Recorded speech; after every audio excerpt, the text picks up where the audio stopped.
welcome to Transformers Step by Step Prime Wheeljack. Okay, so this is Transformers Prime Wheeljack without his sword accessories because I bought him secondhand. Well, I guess I got him at a store called This is going great for an intro. I got him at a store called Retro Man. I can hold this, right? I got him at a store called Retro Madness. It's a really great store if you're looking for some old stuff and you're really into geeky things. So yeah, just a store for people who like collecting toy lines and continuations of those toy lines from things from the 80s, basically. Yeah, super cool. So let's just jump right into this figure. So first thing, he looks awesome. Let's talk about the robot mode first. And I know something bold I haven't done really before. He's got that dead eye look, and what I mean by that is that his eyes look dead. I say that because he has light piping. If you look on the back of his head, there's just a big blue piece for his eyes, so that if light comes into it, it comes out bright. The only problem is that's only if he got like a super special light like right up in the back of his head. So most of the time he just has like dead eyes unless you like put him to like a certain shade of light. But it's really hard to get that on camera. So it's just like so that dead eye look. Honestly, I don't like light piping. Controversial opinion in the Transformers world.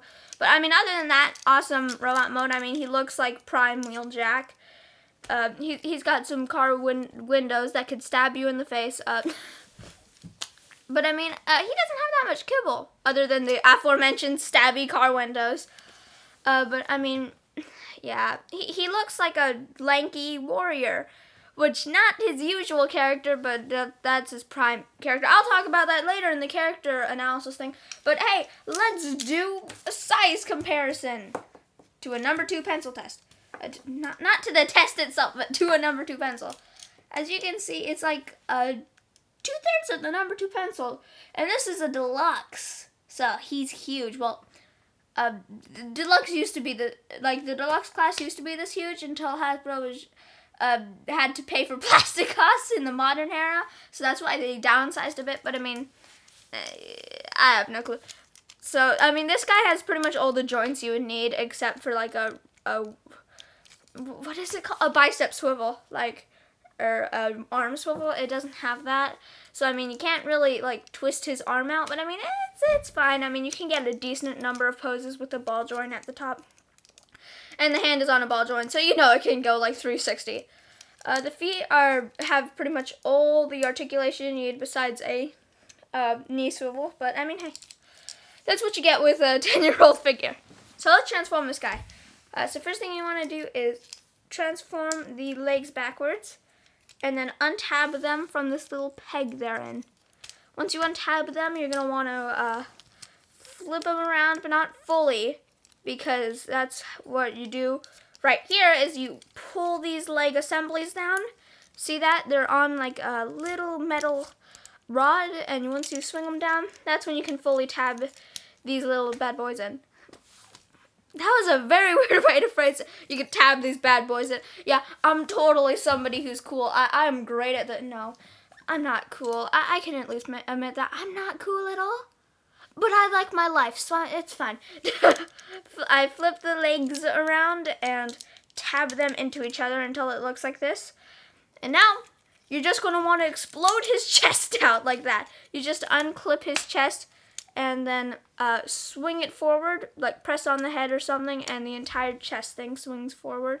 By the way, this is a faux chest, because a chest window, because of course it is. I mean, it's a different size, so I mean, that's when faux forming is acceptable. And if you have no clue what I just said, because you have no clue what I just meant, words 100. Faux forming is when you have a part that is made to look like another part, but it isn't actually that part. Say like if you, like this, the fake window, when the actual window is like right here. But I mean, sometimes it's acceptable, and then other times it just, Like, why did you even do that? The next thing you want to do is flip in these tabs if they haven't already flipped in, because another thing, I don't know if they're like this loose on the original release, but I mean, now they're just super wobbly and they like flip in and out whenever they want to. Flip up the chest like that until it looks like that. I'm on a roll with these. So flip up the chest until it like correctly tabs in with the top of the chest. And then you're going to want to flip, yeah, you can't do that yet. So you're going to want to focus on the arms now. So they're on a double jointed system on 2 hinges. So you're going to want to hinge this gray piece. Oops. Okay, both of the pieces are gray, so that may have been confusing. This a piece that is the same color as the hip section down, and then you're going to want to flip the piece that is the same color as the joints on the hips up. But while you do that, flip the entire leg around while you do that, and before you tab it in, pull this out. You're gonna want to be a little bit careful because I'm afraid this will break if I pull it too hard. You just got to get underneath the wrist and pull it out. Swing it all the way around 180 and tab it back in. That swings forward into the main chest. As you can see, that's where the window goes. And then you're just going to want to do the same exact thing for the other side. Okay. Oh, I forgot to tell you. So, all these little pieces, this has like a weird, like, elbow section. That's what it's called. In my class, I'm learning about, like, what all the joints and stuff are, and I still couldn't remember it off the top of my head. That's gonna be great. So, flip this in, and then flip this back into the top section, like that, and then, gee, there's so many minutiae with this, because this is the worst part of the transformation. You gotta flip up the hands like that to tab them in, and you're just gonna have to wrestle with it until it works. It's got that Play-Doh factor, which basically means you just gotta mess with it until it works. Like, until everything tabs in, because these hands gotta fit around joints and the head, and so it's just a mess. So just until everything fits in cleanly. Usually, okay, here's a thing that I forget usually. So, during the transformation, you can't flip this before you do these, but you also can't finish this section until you flip this forward. So it's like, it's so confusing, and it's so unnecessarily confusing. They just needed to, like, shorten the hips by a little bit, or just cut off a bit of the hips. But no, it couldn't have been that simple. You're going to want to, like, bend the knees, because they're usually out like this, so you're going to want to bend them in as much as possible. And everything's just going to clip in around that. The doors will go in around the knees, like that. Everything will come together, and there you go. That's a pretty clean, cohesive alt mode. And it looks really good, by the way. If you had the swords, they could plug into the front here. That's where there's these 2 giant gaps. But yeah, this is a really cool car mode. I mean, it looks like a racing car, which was what Wheeljack originally was in Generation 1. Let's talk about Wheeljack, actually. So this guy is based upon Wheeljack. And I say based upon very loosely, because his character is not based on Wheeljack, I guess. So, in Transformers Prime, he was a wrecker. And if you have no clue what I just said, the wreckers are an elite, okay, not an elite force. They're the 80s version of a military team. They spit out cool catchphrases during battle, get everyone killed during battle, and somehow they're still super awesome. I don't know, they're just one of the best parts of Transformers, even though they weren't around that much until like the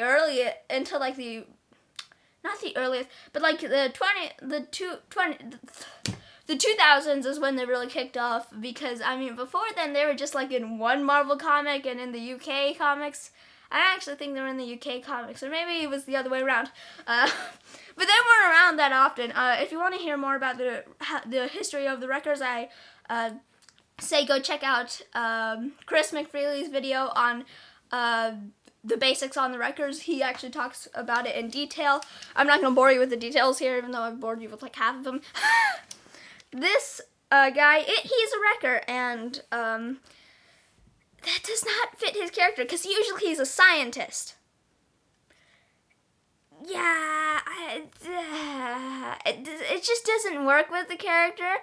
Like, especially because I grew up loving the Generation 1 cartoon, so, like, coming to Prime and seeing him as a Wrecker was not very good. But, I mean, hey, don't bash it until you try it, right? I mean, Wheeljack could work as a completely new character. I mean, there's been Transformers variations where the characters have been completely different, and those are the characters that have gone in beloved history. See Knockout, because in Generation 1 he was a nobody, but then in Transformers Prime, actually same series, he launched into fandom and like to a top tier Transformers person.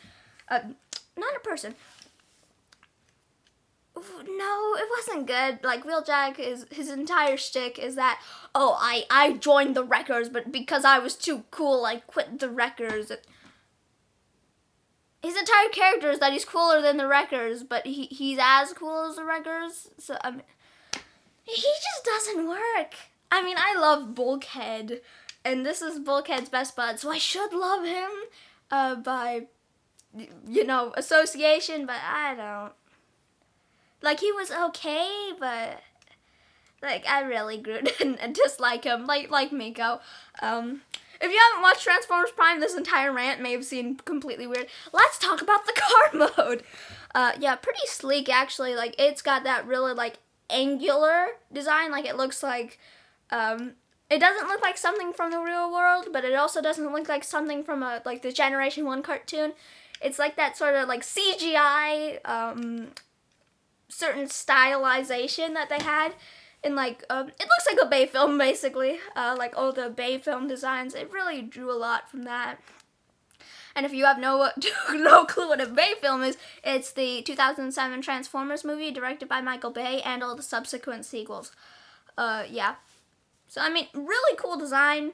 And thank you guys for watching. If you like content you see, please hit that like button and subscribe. See you next one. Bye-bye!